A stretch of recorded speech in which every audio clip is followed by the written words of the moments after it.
advertise at a conference. We cannot take matters on a contingency basis. We can't open a pan ki dukan. We can't teach. So everybody is free in India except for the 2 million lawyers. They're still in jail. Everybody else, we got independence. I said to somebody that how come there's no industry body for lawyers?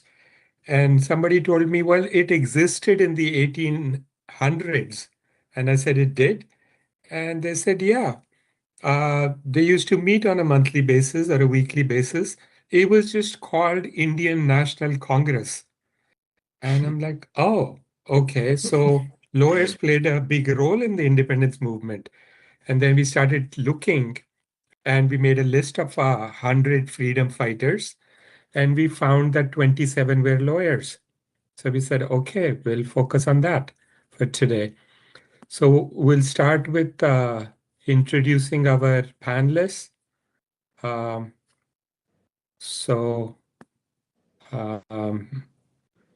in any particular order, or let's start with A. Ankit, you always got called first in class, right? So go ahead.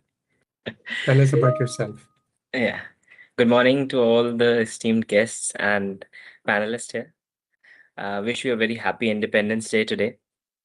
Myself, Ankit Chamoli, I am an advocate at District Courts, Dehradun. I have been practicing here, mainly in civil litigation and doing family matters. And it's an honor to be here. It's really a pleasure to be among these top panelists and really great luminaries, legal luminaries. Thank you so much. Sure. Mr. Seth, Asit Seth? Yes. Good morning to everyone. Jai Hind. Wishing everyone a very happy Independence Day. I practice as a counsel in the Bombay High Court and sit as an arbitrator. And I'm also an international tenant at 45 Grays in London. Thank you. Vandana, we should give you some preference, so we'll break the alphabetical. Sure. Love to be a trend breaker here. I'm Vandana Gaur. I work with InfoSeps Group. I work as a CS and compliance head global. This is a group which has been headquartered in Nagpur with branches in US, Canada, Singapore, and UK. And I love to be a part of this entire initiative, including today's session. And I couldn't be more fortunate than being a part of this panel, which is there, which is such a good conglomerate of highly, I'm at loss of words right now. And I'm greatly thankful to Navneet for making part of this. Thank you and Jai Hind. You're special, Vandana, because you're from Nagpur, the center of India. Yeah. And I just to be candid with everyone, my birthplace, so that's why. I'm hyping Nagpur. Ravi, tell us about yourself. Well, I am a metallurgist by profession and very, very, very proud to bear this last name. This honor, the destiny must have bestowed on me, and I'm trying my level best to keep that flame alive in whoever I come into contact with. I've known Navneet for 30 years. We live not too far from each other in Los Angeles. And we strongly debate on whether there should be a statue of Nathuram Godse next to Gandhi or Gandhi's next to Godse's, and whose statue should be taller among the two. But that's our very friendly conversation that goes on. You're losing Ravi. I installed a 6-foot statue of Gandhiji outside my office. Yes, but not for too long, Navneet. We'll catch up soon. Okay. All right. Nawazji? Hi, everybody. Good morning. And to the US participants, good evening also. Happy Independence Day. I practice as a counsel at the Bombay High Court along with Hasit. We are friends. My area of specialization is taxation and constitutional law. I have been in practice for quite a number of years, but then that doesn't make me experienced. I am a student always, and I will remain a student always. In fact, thanks to Hasit, I became a student of history also in the last 2-3 days. Thank you. Uh, Saurabh Good morning, everyone. I am Saurabh Kapoor and practicing at Supreme Court as advocate on report as well as at the High Court of Chandigarh, Punjab and High Court. So I do both civil and criminal matters. And thank you for inviting me and happy Independence Day to all. Thank you. Thank you for joining. Shanti, we have Yashwant. Hi, I am Yashwant. Am I audible? Yes. I think there was some disturbance with the joining thing, but I hope all is good now. I am Yes. Yashwant. Happy Independence Day to all of you. It's great to be here. I am an advocate on record in the Supreme Court. I've been practicing here primarily on the civil side. And yeah, it's great to be here. I'm really looking forward to listen to some really insightful thoughts today. Okay. Since you're speaking, Yashwant, why don't you go ahead and tell us about and honor Jawaharlal Nehru? I would love to. I would love to. So essentially, when I was asked to put a list of 4 people who I would like to talk about, I really hoped and prayed that Pandit Nehru was one person that I could have had the opportunity to talk about, and luckily I did, because Pandit Jawaharlal Nehru as a lawyer is somebody whose contribution may not be that magnanimous or that mammoth, but at the end of the day, he was still a lawyer who was fighting the cause of law. He was a very, very relevant freedom fighter and statesman of Indian politics. Pandit Nehru was the son of a very famous lawyer, Motilal Nehru, who was based out of Allahabad. He studied at the Inner Temple in London and enrolled as an advocate in Allahabad High Court. However, when he came back to India to join the profession, at that point of time, the entire country was swept away by the surge of the freedom movement, and Pandit Nehru also joined the freedom movement in that regard. He now, as a lawyer, his one of the most notable contributions came when he was a signatory of the Nehru Report, which we can talk in detail when we discuss the involvement of Pandit Motilal Nehru. The Nehru Report was perhaps the first attempt or the first documented attempt to give the constitutional framework in the country. The Pandit Nehru was also he was a signatory of that report. Another notable thing that we always tend to forget about the man is that he came back into profession during the INA trials and was a part of the defense team for the Red Fort trials, the INA trials that we talk about. He was part of the defense team there. No doubt, Mr. Bhulabhai Desai was leading the defense, but Pandit Nehru was a part of the defense team. Moreover, what I feel his contribution as a lawyer is most aptly described when we deal with his contribution in drafting the Constitution of India, be it presenting the objective of the Constitution of India, which eventually led to our preamble. That was Pandit Nehru was a very phenomenal role in playing that. Further, the entire concept of Indian secularism, as the NCRT book calls it, the Nehruvian secularism. So Pandit Nehru was very instrumental during the entire process of drafting the constitution. He was a member of the Constituent Assembly. And also, I think the rule of law, that was the spirit of Indian constitution. He had a great role. Considering the position that he was in at that point in time, he had a great role in enabling that. And that came with the essence of, I think, a legal mind that he had, and the lawyer that he was had a great role in shaping that. And this being the Independence Day, it's opportune that we remember his contribution both as a statesman and as a lawyer. And yes, that is a very brief gist of Pandit Nehru. Thank you. Thank you. These people dedicated their lives. Saurabh, tell us about C. Raja Gopalachari.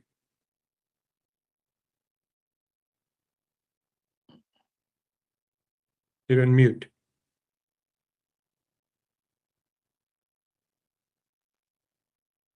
T. Rajagopalachari was a statesman, independence activist, lawyer, and writer as well. He born in the Tamil Nadu, but at the time of his childhood, he was a weak child and weak and sick child. His parents thought that he will not survive, but luckily he survived for the 94. Died at the age of 94. He attained his education from Bangalore and the Madras and started his practice at Salim Court. The famous case he defended was of P.B. Naidu against the sedition charges in 1917. Sedition law against sedition. Initially, he joined as a member of the municipality at Salem. Thereafter, he joined various independence movements. He was opposed to Quit India movement on the ground that he thought that the Britishers are going to left India and there is no need to start a movement as protected by the Mr. Gandhi. Post independence, he acted as chief minister of Madras and participated in various activities. So he became home minister after the death of Sardar Patel. I feel this is about C. Rajagopalachari. Thank you. Nawaz, tell us about the writer of the Constitution, Ms. Dr. Ambedkar.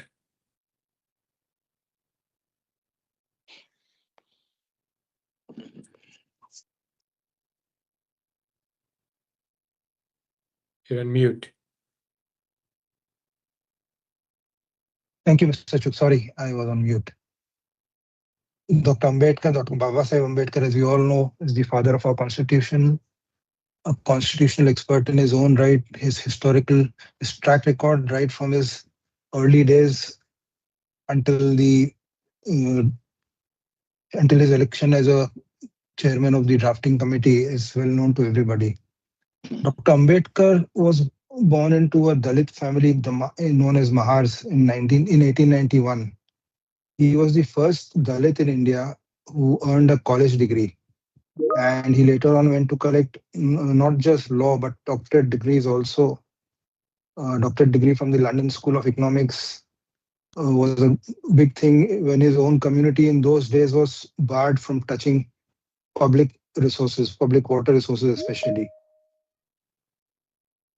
As a child, he had memories of being made to sit apart from other students on a gunny sack which he had to carry on his own. And his teachers avoided touching his notebooks because he was from the Dalit community. All this humiliation later on became his strength, and he not just studied law, he was called to the bar. And his initial education was done in Satara. He moved to Elphinstone High School, Mumbai for matriculation. Did his 12th from Elphinstone College in Humanities, and later on went to Columbia University, USA on an annual scholarship, which was partly funded by Maharaja Sayaji Rao Gaikwad, who was the ruler of Baroda. In October of 1916, he was admitted to the Gray's Inn, from where he qualified as a barrister. He was enrolled in the Bombay High Court, in the Bombay Bar Council in 1923, and practiced mainly at the district courts of Thane, Nagpur, Aurangabad, and the Bombay High Court. He was known to be a liberal and generous practitioner with his clients, and he took cases not just for a particular community, but his clients included people of various religions and communities. His public service, he was not actually fully involved in the freedom struggle, mainly because of his stand on social, economic, and political issues. But all these led him to being more in public service for the cause of the untouchables, Dalits, backward, women, and laborers. He turned all these issues into national issues and, in fact, launched movements to highlight the issues and bring it to national prominence. He founded the Bahishkrit Hitkarni Sabha in 1924, which was aimed at promoting education and socio-economic upliftment. His motto was to educate, agitate, and organize. He also formed the Independent Labour Party in 1936, which was mainly meant to represent the interests of the working class and especially the welfare of Dalits. He converted the Independent Labour Party in 1942 to Scheduled Caste Federation, which also again focused on representing Dalits politically and securing their civil rights. He used journalism to highlight the causes that he was those were clear dear to his heart. He founded several newspapers. He launched the Muknayak, which is leader of the silent, in 1920. Then he started Bahishkrit Bharat in 1927 and Janta in 1930. Both these newspapers focusing on social reform. So, After independence, so Mohammed yeah, sorry. Nawaz, we figured that we're gonna honor everybody today and not get Yes. into any debate uh, or arguments like we lawyers like to do. But with Dr. Ambedkar, I have to ask one question, and this is the only debatable question today. And I'm told that he was not in favor of this reservation quota. And because line one of the Constitution is all human beings are equal. And line two is, well, 50% of the country, or back then 25%, get special treatment. And if the Constitution is to make an exception like that, then that exception should be for a short term. And then Dr. Ambedkar said, okay, fine, we'll put an exception for all human beings are equal. But there was a sunset clause of 10 years, and the reservation quota was supposed to end in 1960. So my question to you is, of all these 27 people, it's my guess that he would be the most unhappy with the state of affairs in India right now when it comes to the reservation quota. What's your impression? Reservation, the initial period of reservation, as you rightly said, was for 10 years. Today, reservation is an issue. But having said that, if you look at the socio-economic progress that India has made, everybody is now enjoying the benefits of economic freedom. I don't really see the need for any reservation as of now, because the field is open for everybody. And when reservation was in place, people use reservation to progress. Later on, this reservation, when it is not required, if it is not there today, I would not say that it is it would hurt Dr. Baba Sahib Ambedkar's legacy in the present times. Okay. Yeah, I just feel like if we want to become a first world nation, then by 2047, we can't have all human beings not equal. May I add, Mr. Chuk, on the Yes. issue of reservation? Yeah, okay. The concept of reservation was introduced for the welfare of the Dalits, but I feel it those who have economically and socially progressed, they are misusing that reservation concept. Now the creamy layer has been introduced in the backward caste category. That concept needs to be introduced for the SC and ST as well, and certain matlab, checks are to be added so that the proper motive of the reservation Yeah. can be achieved. Right. if So the all it is government, to be there. so Saurabh, you're the right person to ask this. The government's never gonna change and make everybody in India an equal person because of they want the vote bank. So it's only the Supreme Court of India that can one day wake up, and one day it'll happen, maybe 100 years from now, maybe 500. But one day this Supreme Court's gonna have to rule that, hey, this is not fair. This reservation code is unconstitutional. It was unconstitutional in 47, and it's unconstitutional now, arguably. But how many judges have to sign and say this is unconstitutional? Before answering your query, I would like to say Justice Gawai has tried to take a step in this regard to ward off the benefit of the reservation to those who have achieved certainty in their life. But he was opposed by his own community. So the reservation has such an impact that nobody wants to give up. Instead of the Supreme Court, I feel the educated class should themselves give up the benefit of the reservation. So neither the politician nor the court could step in to get rid of this reservation. We people, we themselves have to take step and to deny the benefit of the reservation. And Right. it can be. So if I may just, I think add a point to it with your permission. Okay. Because this is going very interesting, but I think there's a sense of generalization that certainly has crept in the discussion. There's also something that we need to understand, that why reservation was brought into place for the first time. That was that there was discrimination. And I every day deal with cases that are coming from the reserve communities, and we have instances every now and then where we see that that idea of discrimination has not gone. I am all for having a creamy layer. I am all for changing the modality of it. But the larger question, if we are actually seeking to answer that, is that do we actually need reservation? I feel till the point of time that discrimination exists in the society, uh, saying things that doing away with the notion of discrimination may at any point of time give a lot of disturbance. And at this point of time, I don't think that's warranted. Also, no doubt the modalities of that can be changed. No doubt we can rework the system. No doubt there'll have Yeah. to be So exclusions. Yashwant, if there's discrimination, then we should have laws that fix the discrimination. We shouldn't say half of the I agree, country sir. is And not the way equal. I look at it, the reservation is a law that is trying to give a level playing field there.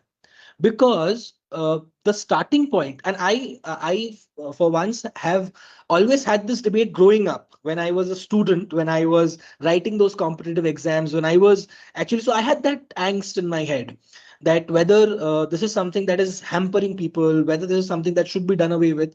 But then later on, what I realized is that there is some sort of social necessity uh, attached to the idea of reservation. That's my Yeah, personal opinion. but now the non-reservation community is 45%, and Well, I reservation is feel 50. reservation is So they, promoting discrimination as well. yeah, It is other exactly. ways. Reservation is promoting discrimination. That is why the Yeah. certain reserved people are discriminated. Yeah, I kept telling myself, Navneet, don't bring up this topic because honoring the 27 will become a side issue. We will do another, we've done before, but we'll do another one. We First line of the Constitution is all human beings are equal. It needs to stay like that. We'll have a nice debate. Ravi, tell us about your grand uncle.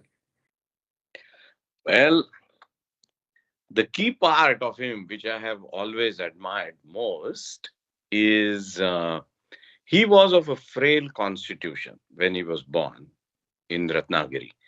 And when he graduated from his high school, he decided if I have to do something worthwhile, first I have to attend to my body.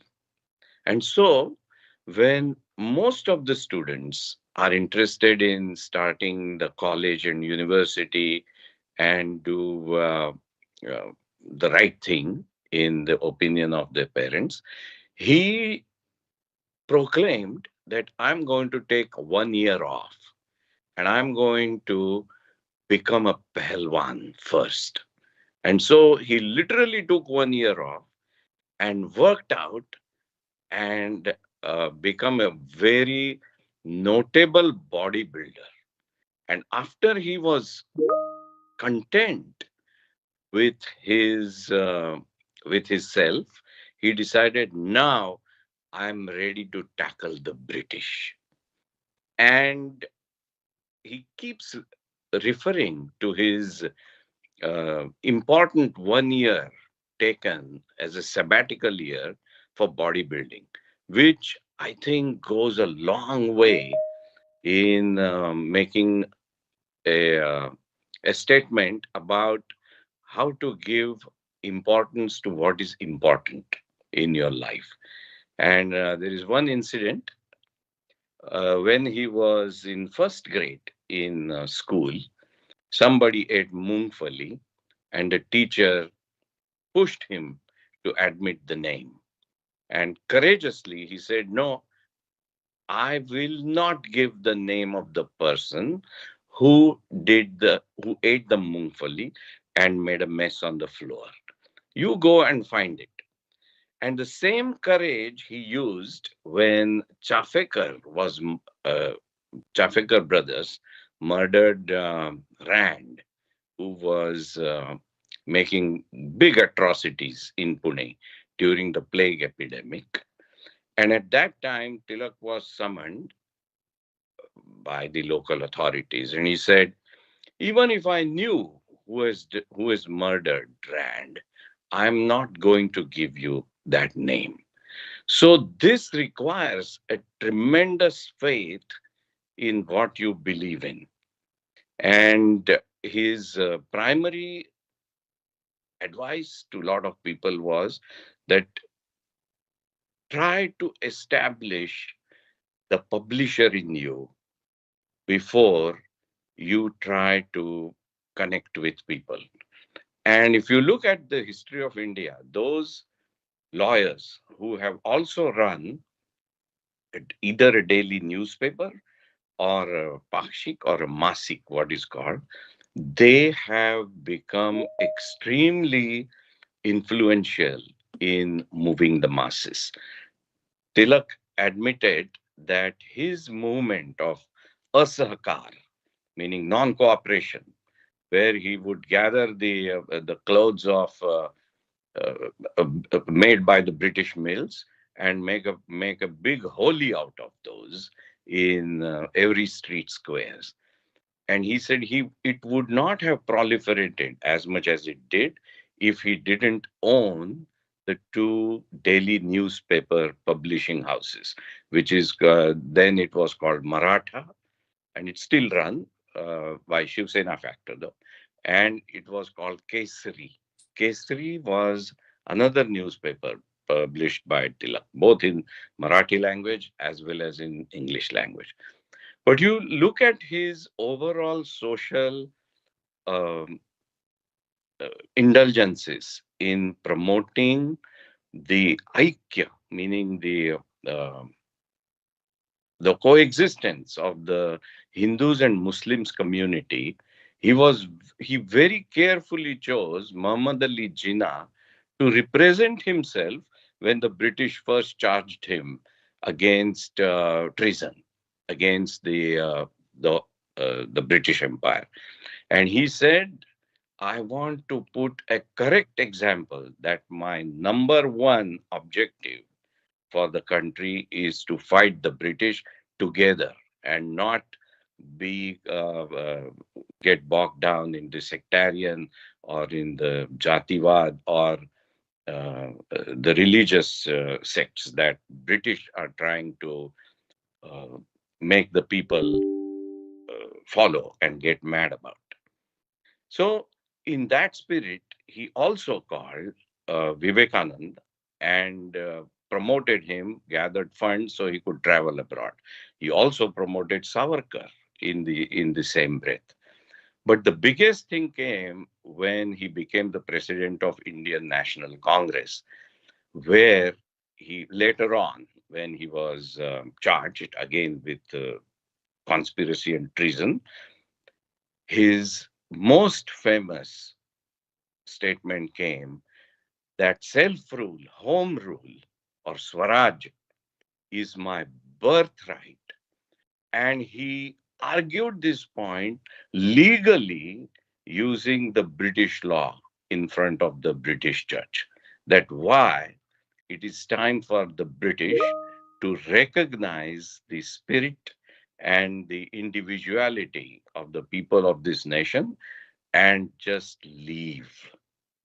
So it's his life is full of hundreds of anecdotes and extremely inspiring stories. But I will leave it to Navneet now to Thank you, Ravi. the question. If I Yes, may Navas. supplement Mr. Tilak by quoting Bal Gangadhar Tilak's Swaraj slogan in Marathi. Swaraj हा माझा जन्मसिद्ध हक आहे आणि ते मी मिळवणारच. That was the firm commitment that he had towards obtaining freedom. Yeah. That was the Marathi word used by Lokmanya Tilak. Correct. Exactly. Thank you. So all of you you'll see Ravi again one day. He's his passion is astrology and astronomy and stars. And one day we were talking late at night, walking on the street, and I said, "Hey, we have to do a webinar on lawyers and all the stuff you know about astronomy and astrology."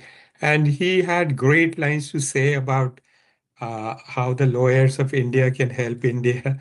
And um, Ravi, do you remember any of that stuff? Oh, yes, of course. So, what's your one line about the stars and the lawyers in India? Well, you can't be in law unless you have a strong Mars and a balanced Jupiter. These Nice. two will propel you in the field of law. But underneath that, you have to have an extremely benevolent Saturn, because Saturn is the planet which is considered the uh, who orchestrates the deliverance of law and the entire karmic forces which finally uh, come together and extremely benevolent to deliver their Saturn, fruits, the good fruits, because Saturn or is the the bad planet fruits, which and is the considered trinity of Jupiter, Saturn, and Mars are behind all of you, making you the great lawyers you are. But Wow. I will again using Tilak's suggestion that all of you, or each of you, must indulge into having your own publication. I guess Navneet has done that pretty well by starting a newspaper in Los Angeles, and now he is also moved on that line quite enthusiastically by bringing in a few other newspapers to join his conglomerate. Right, Navneet? Yes, thank you, Ravi. But we need you back and talk about Jupiter and Mars and lawyers of India. Um, Maybe I'll get a couple other speakers to challenge you. Then it'll be fun. Yes, absolutely. Thank you so much. Thank you, Ravi. You're one of the smartest people I know. Please stay a friend. Thank you. Let's hear about Gandhiji from Ankit. So before I start with Gandhiji, I would just like all of you to imagine one thing. Let's say you are out of your law school, just graduated, started your legal practice, and then one day you get a client and he's one of your earliest clients. You start with this practice, and then one day during the case, you have to do the cross examination. The cross examination, you appear before the learned judge. Your client is there, and you're about to start the cross examination, but you simply cannot speak. And there's this silence. Can somebody imagine what kind of state that would be when the words are not just coming out of your mouth? You're not able to speak at all. And this is what Mahatma Gandhi's initial practice started like. This is a real life incident from his life.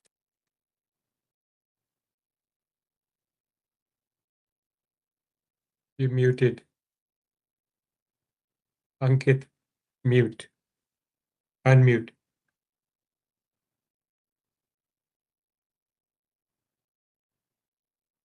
It went mute in between, or was I audible?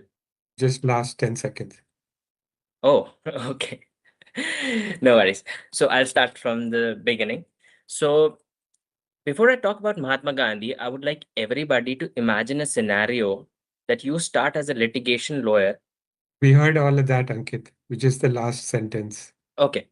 Yeah. So what happened was that this is where Mahatma Gandhi, in his early years as a litigation lawyer, was. So that all that trauma from the initial practice just came from this person whom we have always thought of being such a strong person to begin with. So born on 2nd of October 1869 at Porbandar, he traveled to England in 1888 to study law. He studied law there. He came back to India and started his practice. He went to South Africa, and there his practice emerged into what we see today. We look at it as the Satyagraha. That is where he started everything. So with the Satyagraha, after in 1915, he came back to India. There's one very important incident that took place that was during the Champaran in 1917.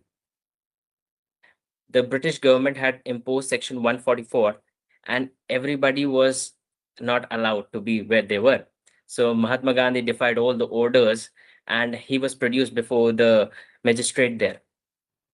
He pleaded guilty. He said that I was guilty and that I was doing what was required for a higher sense of public duty. That defiance, but that acknowledgement of law was what made him the great person we have known him today. Mahatma Gandhi has a lot of things to speak about, but these two incidents, and especially one where he started with the litigation practice, really impressed me a lot. For a early young lawyer who would have started his practice and just goes, mute in front of when he's about to start with the cross examination. He has a lot of things to say.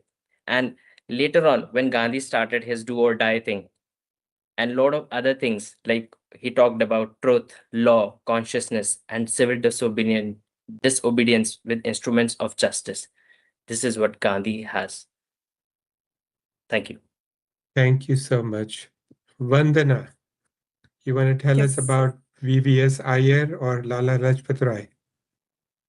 I'll pick VVS Iyer because I didn't know much about him until yesterday. But when yesterday I started discovering him, I was intrigued. So that will be my pick for now.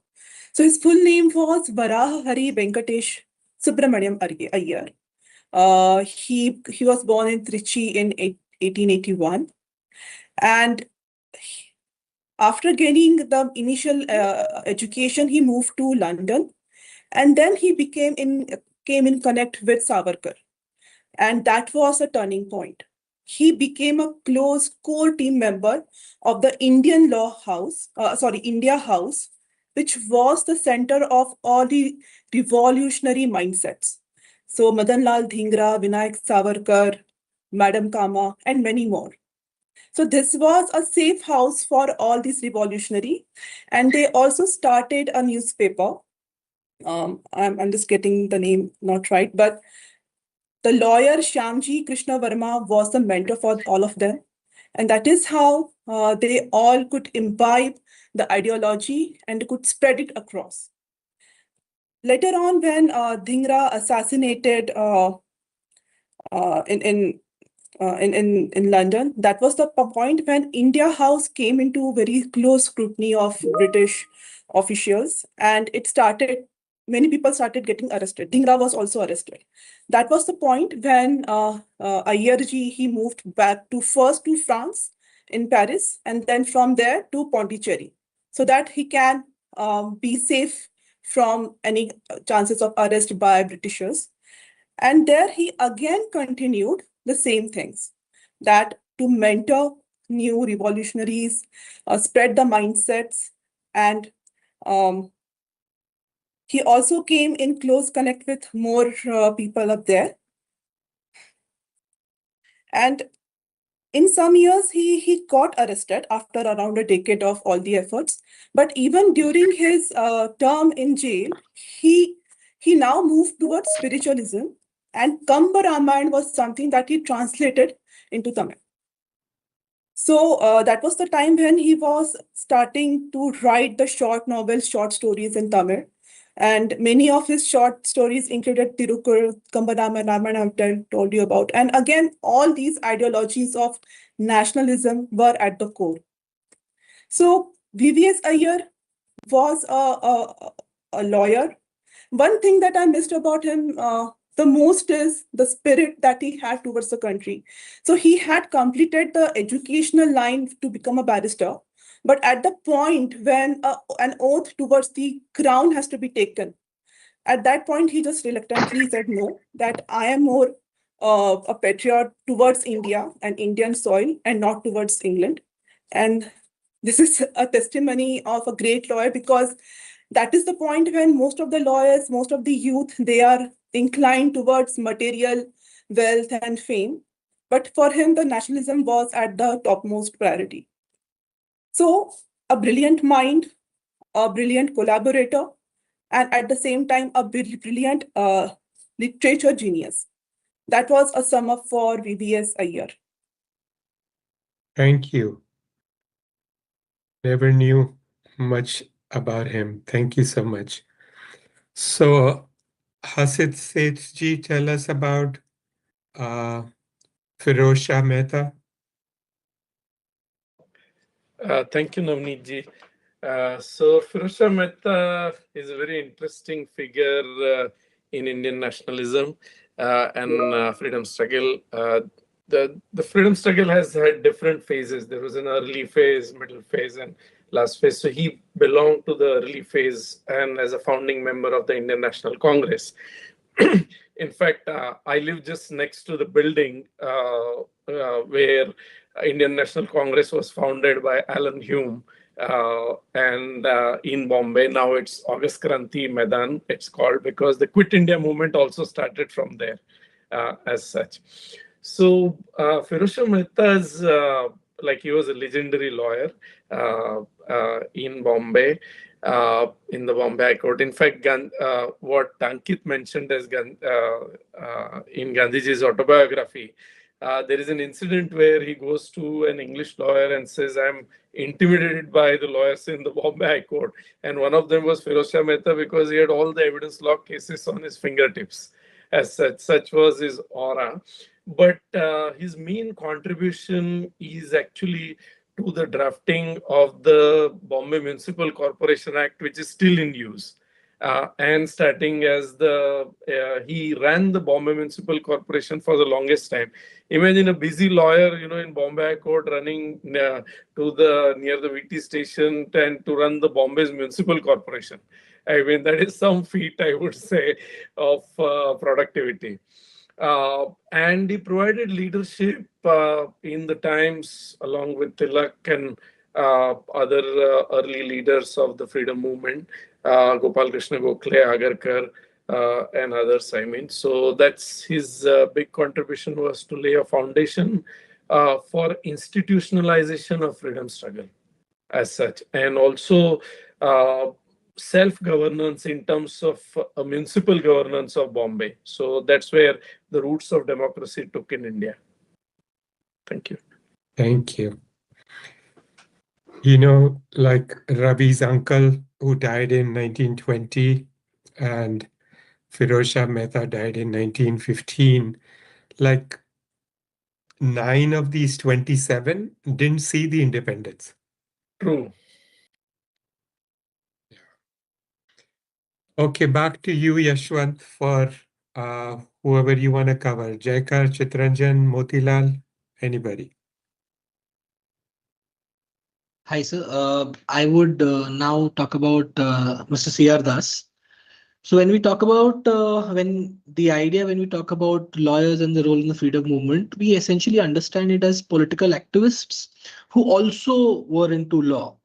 But when we talk about C.R. Das, he was a lawyer with a flourishing practice in Calcutta, and then he left all of it to join the freedom struggle. So C.R. Das, he was called to bar in England. He was a very successful lawyer in Calcutta, most notable for defending Sri Aurobindo Ghosh in the Alipur bomb blast conspiracy case. He was the defense lawyer there. And as you all know, the Muzaffarpur bombing in 1908, which eventually led to the Alipur, famously called Alipur bombing case, where Sri Aurobindo was he was put to trial, and C.R. Das was his defense. He was leading the defense, where he very famously said that we are not just standing trial before a court of law, we are also standing trial before the court of history, which which is very famous. Also, one very fascinating aspect about Mr. C.R. Das was that he uh, he was a very prominent lawyer with a very flourishing practice, and he left all of it to start the Swaraj Party along with Mr. Motilal Nehru. So the amount of sacrifice that he made at that point of time was not just participating into the movement of the freedom struggle. He left a very flourishing practice and went joined the freedom struggle. And yes, as I mentioned, he was instrumental in starting the Swaraj Party with Mr. Motilal Nehru. He joined the movement in the call for non-cooperation. And also, he was a very prominent role in the Swaraj Party's notions of dominion status, which at that point of time made part of the Nehru Report. So yes, that is briefly what Mr. C.R. Dutt's long journey can be summarized into. Very brief nutshell. Also died 22 years before 47, didn't see. Yes. But he saw the first constitution of 1922 that the British government threw at India, Yes. which is heartening that maybe because of First World War, England was thinking about letting go of India. The second constitution didn't arrive for 13 more years. But with Mr. Das and others, it's like, what did they have? Like, we all have practices and jobs and spouses and kids. And I can't imagine going home one day and saying to my wife that, hey, I'm quitting my practice to help do some work for India for free. But I guess it was a different time. But look at what these people, including Jinnah and others, did for India. It's amazing. We need some of that spirit back. Saurabh, tell us about Govind Ballabh Pant.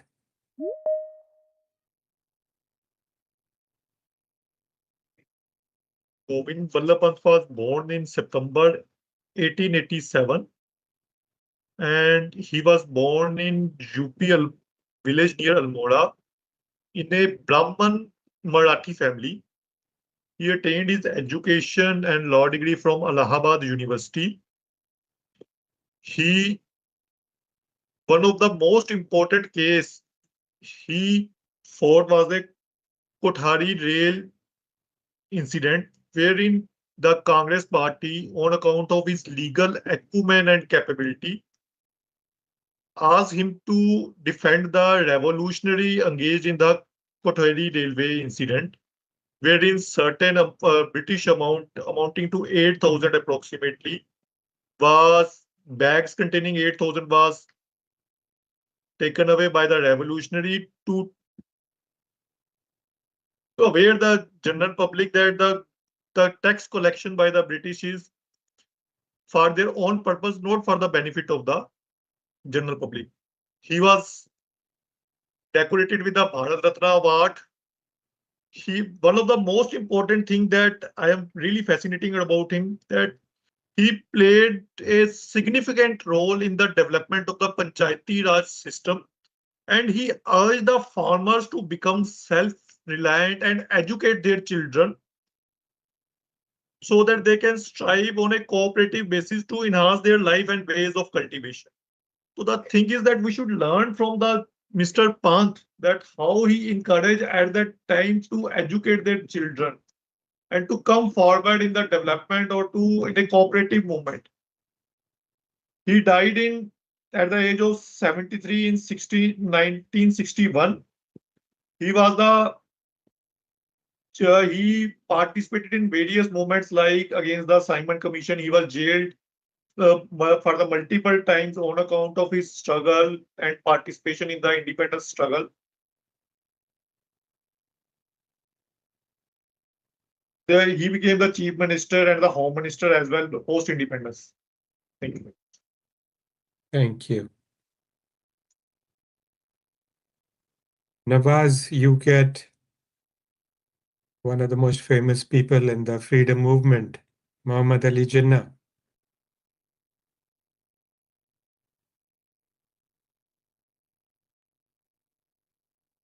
Mute.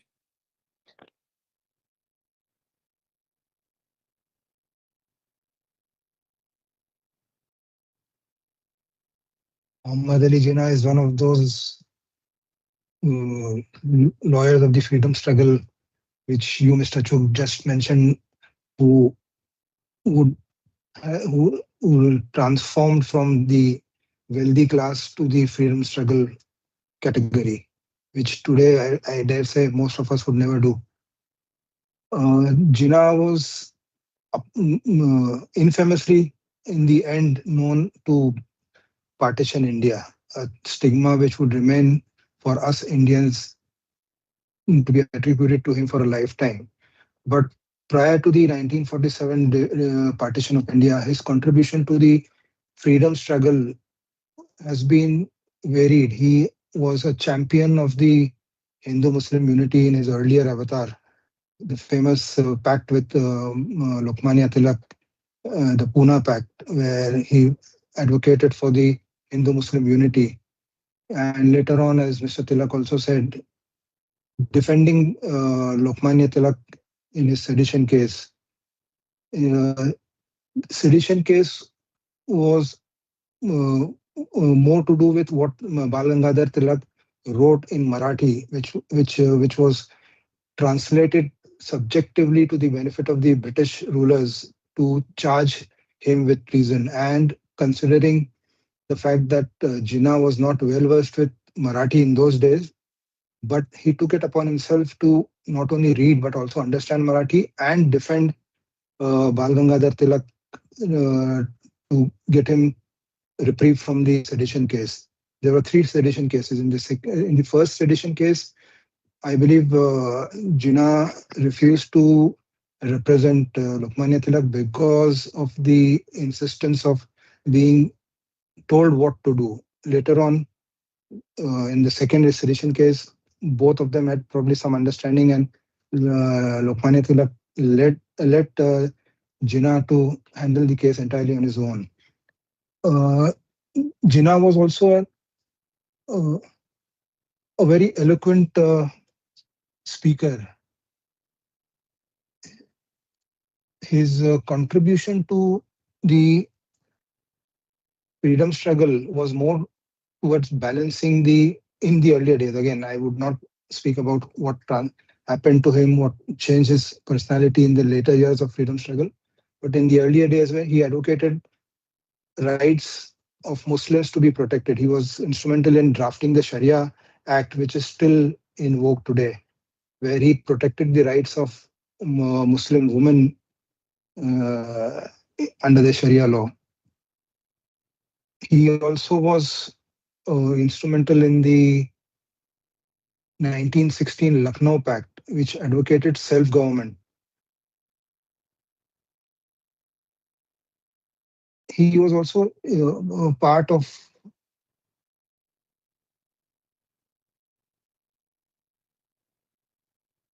I think that is about it. Not much to speak about Jinnah, except for the fact that during his days as a practicing lawyer in the freedom struggle, he famously stood up against the decision of a judge in the Bombay High Court on the original side when he refused to allow the common public to attend court proceedings when Jinnah was arguing. He said that uh, doors of justice are to remain open to everybody. Closing it for people who want to have a view of the proceedings was not fair, and the judge allowed the proceedings to be for public view. Right. Right. Thank you. So you think, Nawaz, if he had told Nehru that he has cancer and he's going to die in a year, maybe Nehru would have agreed to let him become Prime Minister of India, and we could have had one country. You think Nehru knew? Probably by that time, his behavior pattern would have convinced the Indian National Congress not to allow him to occupy the seat of Prime Minister, regardless of his medical condition. Right. And I remember at age 42 or something, he married his friend's daughter, who was 24 years younger than him, a Parsi girl. And they had a daughter. The legacy still continues. Yeah. I don't know what happened to the daughter, Dina. I don't know where she is. He has expired, and her son, Nusli Wadia, is presently busy obtaining the bungalow which Jinnah held here in Nepean Road from the Indian government. I believe that has been now declared as an evacuee property. Okay. Yeah. I mean, whatever happened, I guess was yeah. Dina, somebody posted she died very young, 28. The daughter Krishnamurti Iyer just posted. But yeah, Pakistan happened, and he gets not looked at in the greatest of lights. But at the end of the day, he contributed to the independence of India in a huge way. In a huge way. I think he was involved in freedom movement before Nehru and Gandhi were. Yes, he Ankit, was involved right from the times of Lokmanya Tilak. right, 1906. Ankit, tell us about Madan Mohan Malviya. Surely, sir. So, Madan Mohan Malviya, a great educationalist, also, I would say. He began as a teacher and a journalist. He was born in Allahabad on 25th of December, 1861. He studied law and completed his LLB in 1891. He began practicing at Allahabad District Court and moved to the High Court at Allahabad. If in a single line, I would say a lawyer who left the bar but never left the cause of justice. Elaborating on this, there's this very important incident that happened, which we all must be aware of, is the Chauri Chaura incident, which took place on 4th of February 1922. A violent incident at Chauri Chaura resulted in death of 22 policemen. In subsequent prosecution, hundreds were tried, and Sessions Court sentenced 170 accused to death. So all these men who were faced the gallows, they returned and they requested Madan Mohan Malviya ji to come and save him, because he was such a brilliant lawyer, and he had left the practice, a very flourishing practice at Allahabad High Court. And when all these people persuaded him to appear on their behalf, so out of the 170, about 151 people were saved from the gallows. And this was just his being there, when he left the bar, and he left the advocacy, but he was there to save the cause for the justice. Later on, he established the Banaras Hindu University, whose foundation ceremony took place in 1916, and he died on 12th of November 1946, less than a year before India became independent. Right. Few months.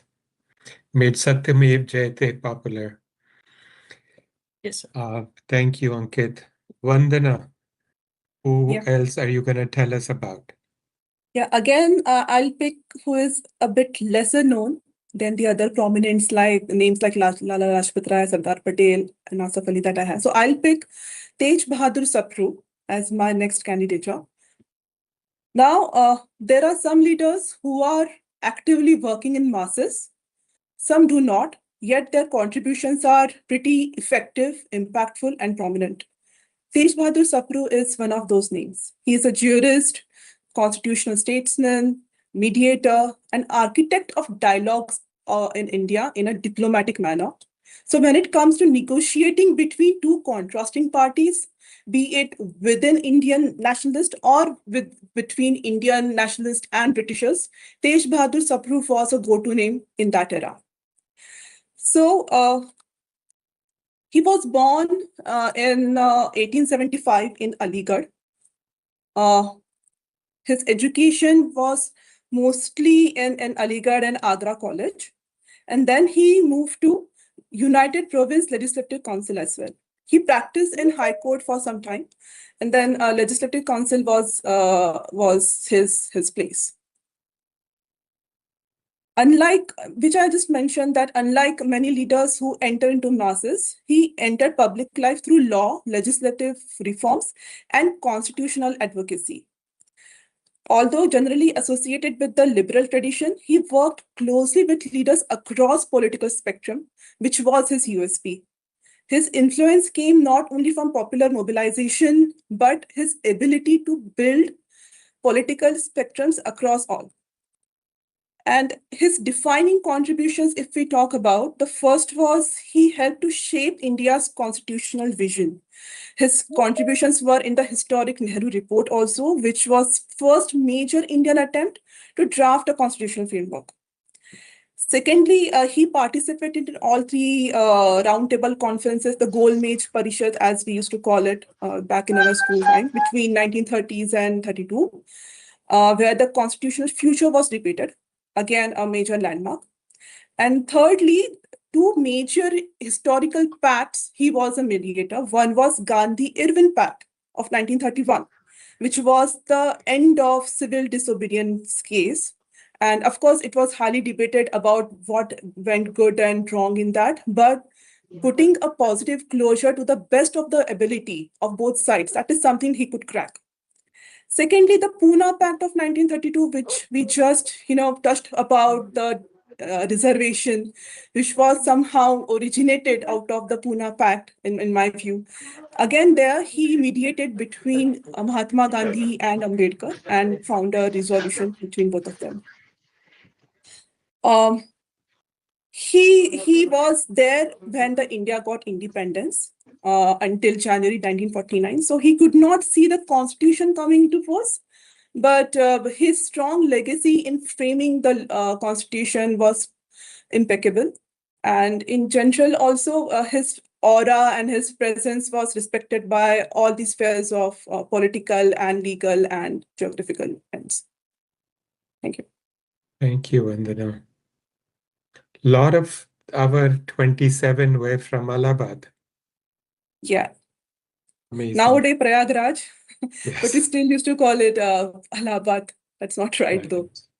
Right. So, Hasit, tell us about either Bhulabhai or Tandon or Prakasam. Yeah, thank you, Navneet ji. I'll speak about Bhulabhai Desai. He's a very interesting figure because of the fact that he's very homegrown in the sense that he didn't go to England or anything to study. He pretty much became a lawyer. Actually, I live next to a road which is named after him, Bhulabhai Desai Road, also known as the Nepean Sea Road, as such. And apart from like his terrific commercial law practice, I mean, as such, he happened to be like a very dedicated freedom struggle member out of choice. I mean, he wasn't driven to it in any other way except this thing. So I think after Firoz Shah Mehta and Jinnah, I think parallelly the name we can say from the Bombay Bar, who were the leaders in the freedom struggle. Tilak, of course, was a lawyer, I mean, but didn't practice in Bombay as such, was essentially Bhulabhai Desai. And his crowning glory moment came during the INA trials, which is the Indian National Army. So INA was a force, as we know, led by Netaji Subhash Chandra Bose, composed of prisoners of war from the Second World War, like British Indian Army soldiers who were taken as prisoners of war by the Japanese and the others and Germans. And then they were formed into an army ostensibly to help the Subhash Chandra Bose, Axis composed powers to of actually prisoners fight of the war British, from the I Second mean, World British War, Army in India, and they British succeeded until in coming army till soldiers. Aizwal, Imphal in like Assam, the northeast. But these three people were tried for trials, and British wanted to make an example out of that those three to punish an armed uprising. If you see, most of the freedom struggle is a peaceful protest movement, but there was also an armed struggle side of it. Apart from the individual acts of revenge and protest, I mean, in that sense.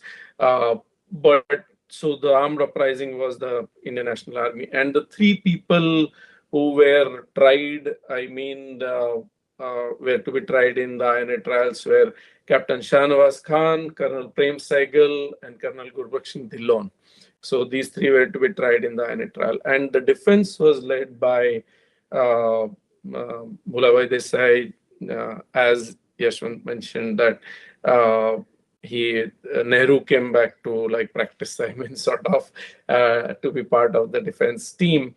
But if anybody is interested, the notes of Bhulabhai Desai's arguments are available in public domain. You can download and see what an excellent piece of international law advocacy it is. As such, and today we see like the International Criminal Court, ICJ, dealing with very similar issues as arose at that time. And the core question of that, what actions are valid in course of a self-determination of a previous colony or some territory which is under colonial rule. And he led that trial brilliantly in defense. The government had to drop that trial as such. Instead of making an example, it made an example out of the British government that, don't try and like make such public spectacles, I mean, of trying out what is a nationalist struggle. And this led to a very phenomenal event, which is the naval mutiny in Bombay of 1946. And that is a signal moment when the British understood that they have lost control of India. Because if Navy can rise today, tomorrow Army will rise against them. And they knew the experience of 1857 freedom movement. If the army there is an army uprising against them, then it would be impossible to rule India as such. And so these are all chain of events. I'm not saying one led to another, but this is a chain of events and circumstances which ultimately led the British to exit India. And in fact, Churchill in Parliament said that if Britain loses control of India, it will become a third-rate power. And I don't know whether it's right now which rate of power as such, I mean. But that prophecy turned out to be true. And it is all like starting from the earliest days of freedom struggle till culminating into the freedom that India got, that all these personalities and who were lawyers found part of it. And thanks to Navneet, we are all remembering them today with great honor and respect. Thank you. Thank you. Well, if we lawyers could get together and kick out the British, I think we lawyers can get together and make India a first world nation and a world-class power. It'll happen one day for sure, maybe 50 years, 2,500, 200. But I think the duty for all of us is to hasten it and make it happen faster. And we got political freedom in 1947, economic freedom in 1991. The next revolution must come from lawyers. That I'm convinced about. All of you have 2 people left each. And by the way, we are on LinkedIn, we're on YouTube, we're on Facebook. We get questions. We don't have time for any of that today. All of you have 2 people left, but let's just cover one so that we can finish in time. And then the last one, you'll just say a sentence about. So Yashwant, tell us about one of the 2 you have.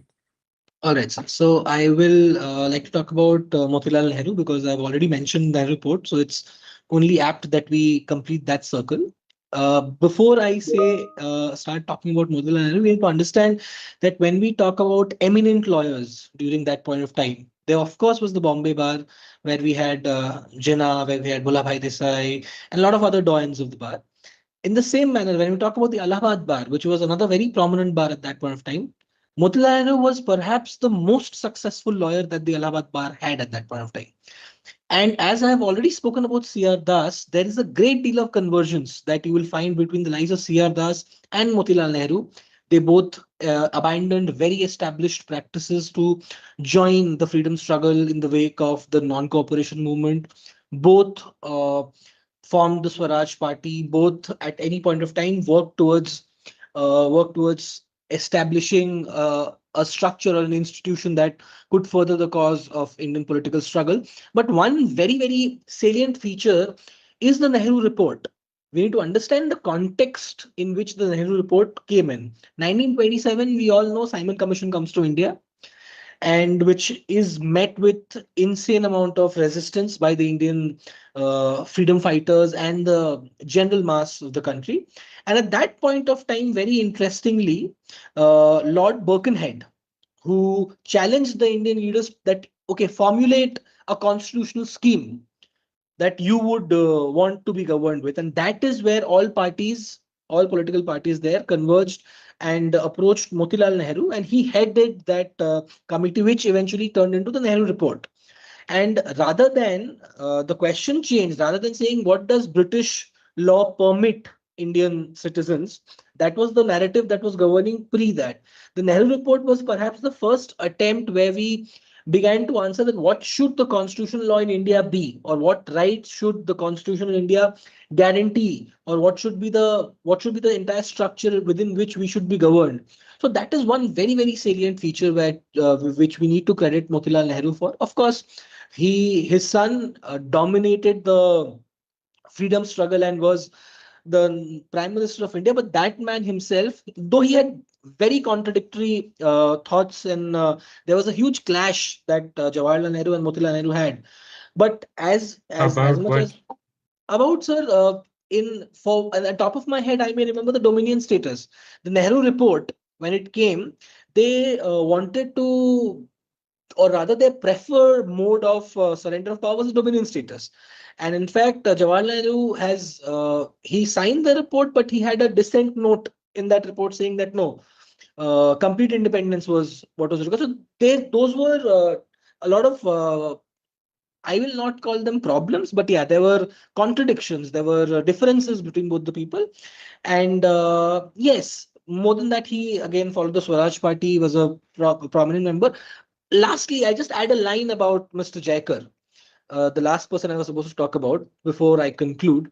So, Mr. Jaikar, perhaps I think the commonality between all of them was they were all stalwarts of the law who contributed to the cause of the freedom. But Mr. Jaikar was a part of the institution. He remained in the structure and tried to better it, being a judge of the federal court, being a lawyer, and trying to work within the institution to serve the cause of freedom and serve and ensure that rights and ensure that representation was adequately given to the Indian public. So yeah, these are the last 2 people I'm talking about, remembering them on this day. Thank you. Thank you. Saurabh, tell us about either Mr. Kachu or Mr. Munshi, and one sentence about the one you don't tell us details about. Okay, ma'am. So Munshi was born in 1887 in the Gujarat. He attained his law degree from Mumbai and joined the Bombay High Court. He was very much influenced by one of the professor, Arvindo Ghosh, and under that influence, he learned the art of making the bomb. The two famous cases I have read about in Ratlam conspiracy. In the Ratlam conspiracy, Mahatma Gandhi wrote to him that words are important. How the skills is inspired to others. Mahatma Gandhi wrote, by advocacy, you can achieve what is possible, but by you are going there, the poor prisoner will find some comfort, meet the officer there, and spread the cult of mercy even by going out of your professional field. This proves the impact of the personality of Mr. Munshi on the general public out of her professional document as well. In the second case, he was argued about the Jain temple dispute between the Shwetambar and Digambar Jain. It was a complex religious property and historical dispute where he deeply analyzed the Jain scriptures and temples to secure fair resolution. The, after independence, he held various political posts and he was a very much concerned about the environment. So, being an environmentalist, he created one Mahotsav, and that one Mahotsav is presently also celebrated in the July, where in the people in plant various different numbers of trees to save the environment. So thank you very much for the. Sure. Mr. Nawaz, who do you want to talk about? Mr. Bipin Chandra Pal or Malana Mazharul Haq?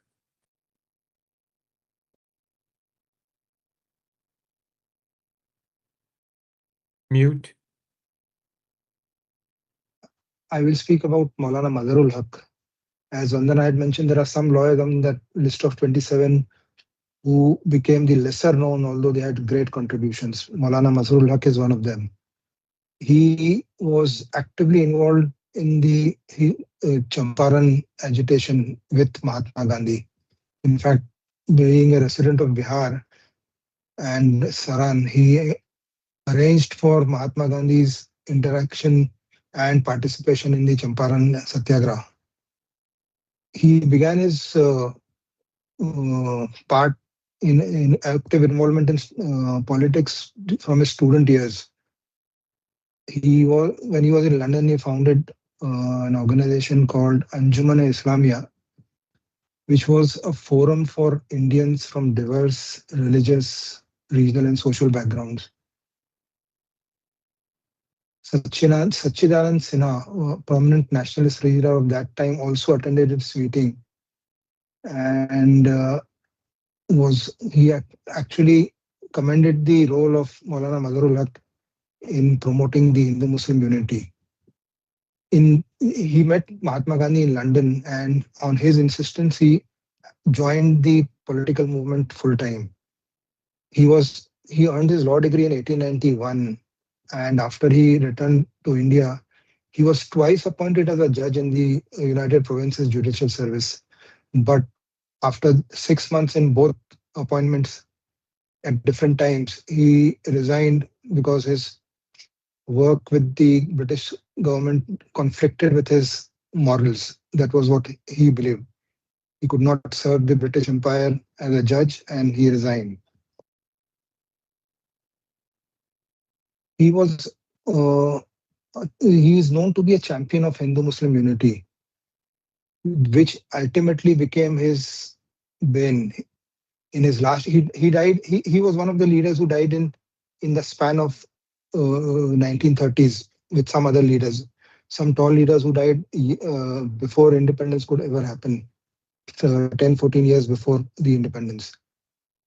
In his last days, when Maulana Abul Kalam Azad offered him the presidency of Indian National Congress, he refused because by that time he had lost favor from not just his own people in Bihar, in Muslims, but he was also viewed with disdain by the Hindu voters, though in all his life he had struggled and did his best to promote Hindu-Muslim unity. He was actively involved in the non-cooperation movement with Mahatma Gandhi, and he was also involved in the Khilafat movement because of his proficiency in Turkish, in the Turkish language. He gained insights from the Ottomans of that time and joined the Khilafat movement along with being actively part of the Indian National Congress. Mr. That is about it. Mr. Nawaz, You- so that Mr. Bipin Chandra Pal is not unhappy with us in heaven. Can you say one sentence Bipin about Chandra him and Pal, thank yes, him? Bipin Chandra is part of the Lal Bal Pal trinity. Lal Bahadur Shastri, Bal Gangadhar Tilak, and Lokma, and Lala Lajpat Rai. They were all, to speak about all the three in the Lal Bal Pal trinity. Tilak, Lokmanya Tilak was the strategic center. Lajpat Rai was the organizational reach, and Bipin Chandra Pal supplies the philosophical depth and the prose to the political movement. He was not a lawyer. He did not study law, but his contribution to the freedom struggle was immense. He was viewed as a revolutionary, and to, through his involvement in journalism, promoted Swaraj extensively. Thank you, Thank you. sir. Ankit, Rajendra Prasad, and W.C. Banerjee. Surely, sir. So, Dr. Rajendra Prasad, we all know that he began as a lawyer practicing before the courts under the colonial government. He ended as the first president of a sovereign republic governed by a constitution created by Indians themselves. So, from a lawyer, that journey is very profoundly meaningful. And the courtroom taught Rajendra Prasad the discipline of argument and procedure. The freedom movement taught him sacrifice. And the Constituent Assembly gave him the responsibility of helping guide a nation from colonial law to constitutional self government. As lawyers and citizens, we remember Rajendra Prasad not merely as India's first president, but as a lawyer who exchanged professional success for public services and ultimately helped establish the constitutional republic in which legal profession serves today. He was born in Bihar in 1884 and he completed his law degree. He started practicing at Calcutta and subsequently at the Patna High Court, where he developed a highly successful practice. The turning point came when he encountered Mahatma Gandhi during the Champaran Satyagraha in 1917. Initially, Prasad was not immediately convinced by Gandhi. By witnessing Gandhi's determination and method of confronting injustice, later affected him profoundly.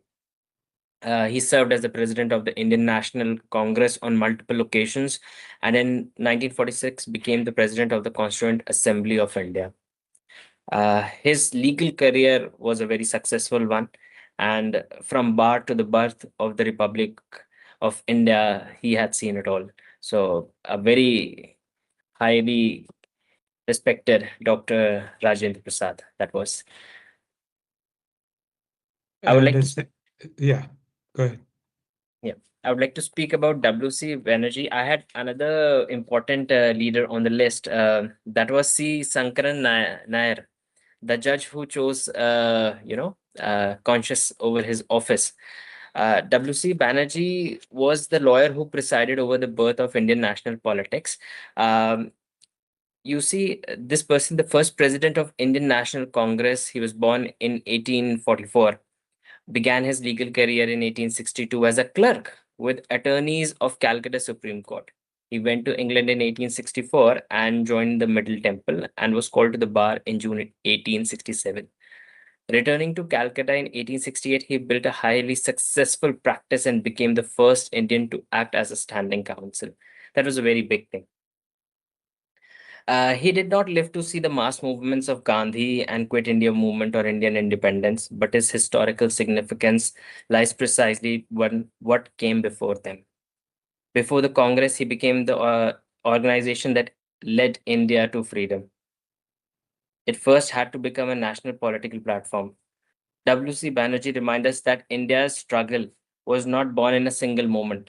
It was built over decades through political organization, constitutional arguments, public institutions, and courage to imagine Indians as one political nation.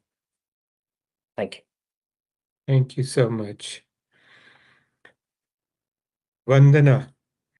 Yes, so I have a task of having 3 people introduced, and believing any one of them is a crime. So I took refuge of AI, created a Okay. quick deck, Okay. just Wonderful. getting Go everything ahead. into one. Is it Okay. up for you guys, my screen? Yeah. Let me, great. So Sardar Vallabhbhai Patel, name needs no introduction. I am of no stature to talk about him, but I'm fortunate to have his slide on my laptop today. So he is the Iron Man with the nerves of steel, the architect of United India, which we call in Indian language as Rashtra, beyond nation. We are united by our cultural unanimity rather than just common languages or common geography. It's way beyond that. So turning after independence as Rashtra, that is something which he did. He was born in 1875. He had a very humble beginnings. His father was a farmer, but yet he was able to complete his law graduation in India. And then after stabilizing the family through his practice, he moved to London, Middle Temple, to get his barristers. And at that point in time, when he moved to London, he has already lost his wife to a disease, and he had 2 kids, one daughter and one son. So balancing all the responsibilities, he was doing all this, which is commendable. After becoming a barrister and coming to India in 2013, he was one of the leading names in criminal law in Ahmedabad courts. And in 2017, he met Mr. Gandhi. And just like so many people around us that we had talked about, he was also influenced, and a turning point came in his life after meeting him, because an ideological pathway was open to him. And one of the qualities that he had was he could really get the pulse of the masses, the farmers, the peasants, because he came from that background.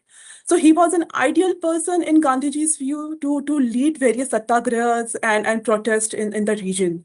Kheda Satyagraha is one of those major region satyagraha that he did. And it was Bardoli when the name or title Sardar was attached to him. And it came from the hearts of the people, not from any government or some authority. So it has got a very special weightage for anyone. And then in 1931, he was the Congress president in the historic Karachi session. So we have talked about all the satyagrahas, so I will skip this thing. Now, independence, the dawn of independence. He is the first Home Minister of India, and he has got one of the biggest responsibilities of that time. That is getting around 500 princely states in a common nation, in a common Rashtra. These princely states were like Hyderabad, Mysore, J&K, Vadodara, Gwalior, so on and so forth. Every princely state had its own set of problems, issues, preferences, and what we say petulant requirements. But he balanced all of those together. And we have today what we have today just because of him. I will now move to next. That is the first name of Lal Bal Pal Holy Trinity, Lala Rajpat Rai. Punjab Kesari, the one who rode for the nationalist and rode upon Britishers who were doing all sort of atrocities on us. He was born in Dhurike in 1865. And his, what we can say, his USP is that not just taking the masses, but also understanding that the cultural and educational shifts are equally important. So one of the major contributions from him was that establishment of National College in Lahore, which was the birthplace of ideology for people like Bhagat Singh and many more. So, and also DAB schools, which was from the ideology of Arya Samaj. Again, a very strong pioneer institutes in India, which spread education along with our cultural histories. Then the movement of Simon Go Back, when he was hit mercilessly by the Britishers in that so defamed in a sense, that protest. That was the time when he said that each blow on me is a nail in the coffin of British Empire in India. And that hold true because even though he could not sustain the injuries, and about a month on 17 November, he passed away. But that legacy was passed on to Bhagat Singh and many more. And from Bhagat Singh and many more to even furthermore. So this ideology was only cascading further and further. So that was one of his greatest contribution towards Indian freedom fight, even though he was no longer with us after 1928, but he always existed within the hearts and the minds of people. Again, I'm just skipping fast to cover all. Now the last only person out of the 27, Lala Lajpat Rai, the only person out of the 27 lawyers that died. Yeah, martyred during the struggle. Martyred. Yeah. Last name is Asaf Ali. Rather, since childhood, I have heard more about Aruna Asaf Ali, who is his wife.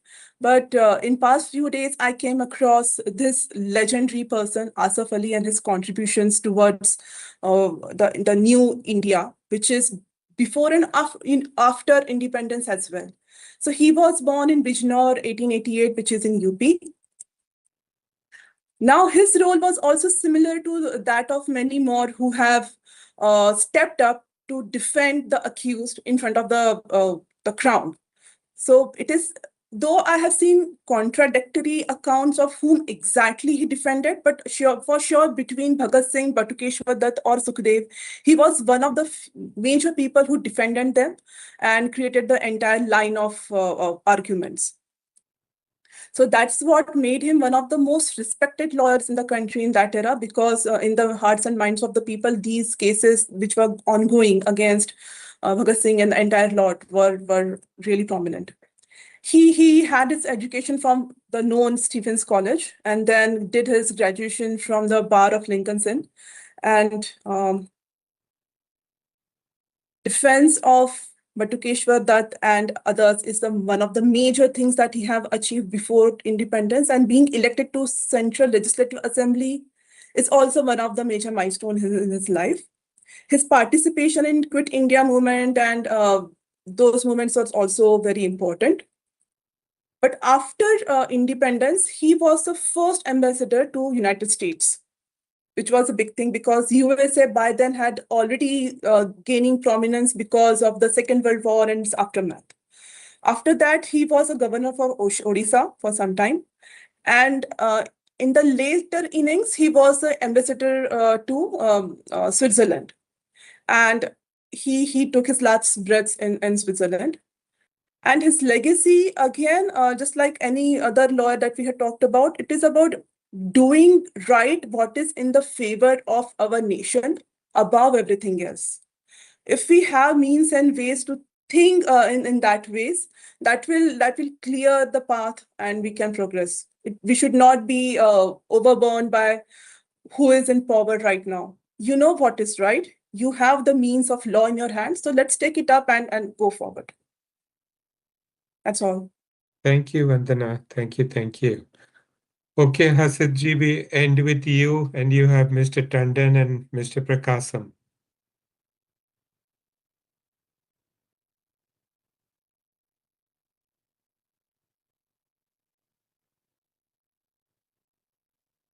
We lose Hasidji.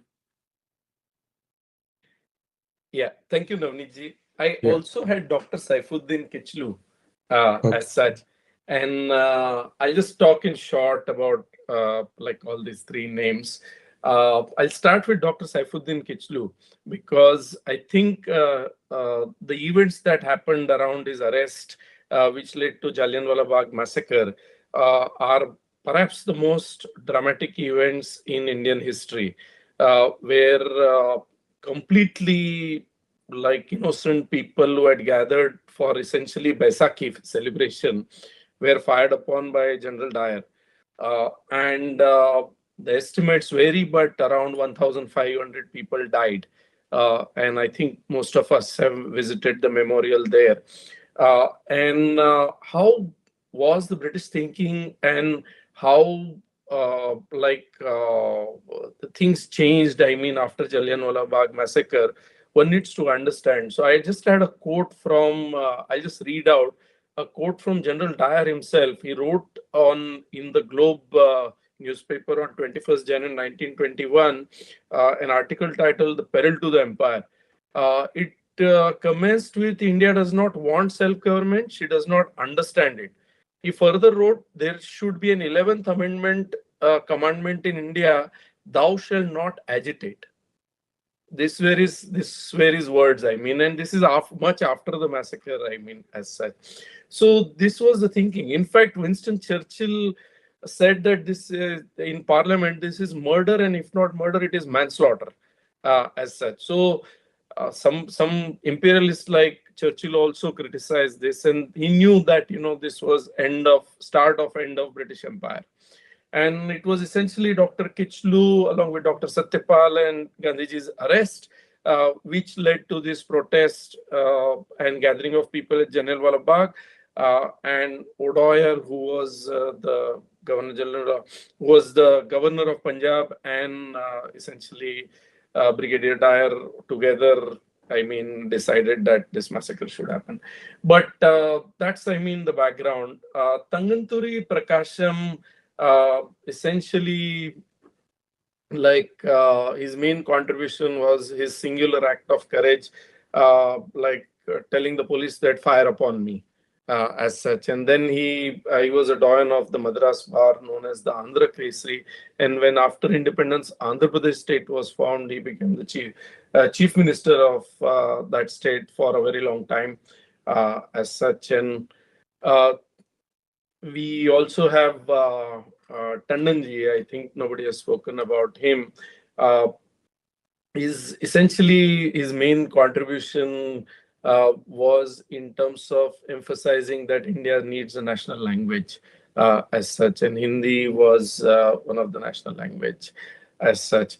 And we also need to understand that K.M. Munshi, Tandonji, and many others, including like Rajaji and others, they had a differing point of view about what India should be like when it gets independence. I mean, so what we see today as almost like two great strands of thinking or polity in India, the seeds were laid then by Tilak and many other people involved.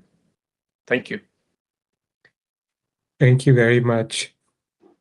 Many years ago, while reading something totally irrelevant, I found out that the Mohan Meekan Brewery in Kasoli that made the famous Golden Eagle beer and now makes the old rum or whatever it's called, and other beers, was earlier called Dyer Meekan Breweries.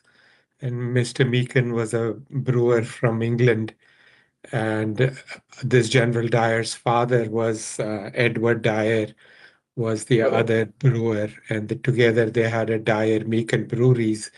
And then 47 happened. And then Narendra Mohan bought the brewery and dropped the name Dyer and called it Mohan Meekan. So I hope you don't give up drinking because of that, but interesting how General Dyer was involved in all this stuff. Thank you so much. Utterly grateful to all of you. It was a wonderful session. We went a little over, but we wanted to honor all 27. I wish all of India would read more about how 27 lawyers were involved. And US, for instance, has had 47 presidents, 25 were lawyers.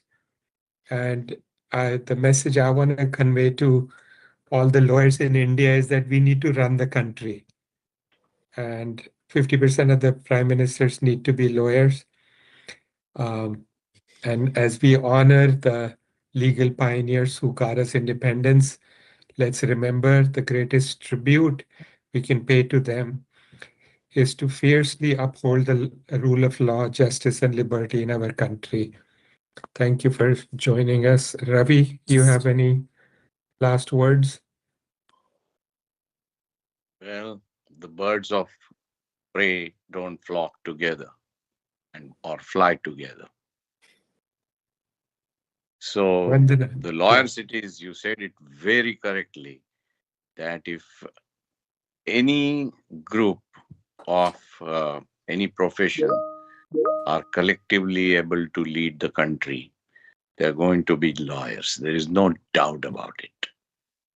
There is no doubt about it. My suggestion would be you start publishing, own a publishing house, and see what you can do to the communities. There will be a metamorphosis if every lawyer can own a publishing media house. Thank you, Ravi. Coming from an engineer, that's quite a compliment.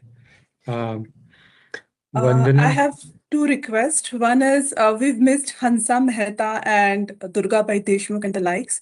So maybe next time we will also have some female participation in the group of lawyers that we acknowledge. And second is, can we have one picture with all? Because I don't know whether I will have another fortune to have this panel, being a part of Sure. this panel. Sure.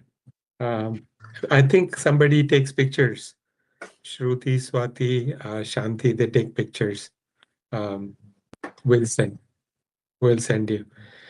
Great. Dhananjay, you've been posting a lot and a lot of good comments, so we'll end with you. Go ahead, sir.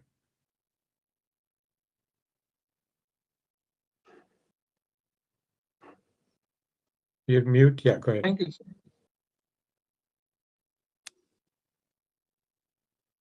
Okay, he left in trying to unmute. All right, thank you so much. Happy Independence Day to all of you, and let's continue fighting for making India a first world nation. All the fighting these 27 did, let's continue honoring it. Thank you so much. Thank you. Thank you. Thank you. Very well said, Navneet. Thank you. Thank you. Thank you. Thank you. Thank you.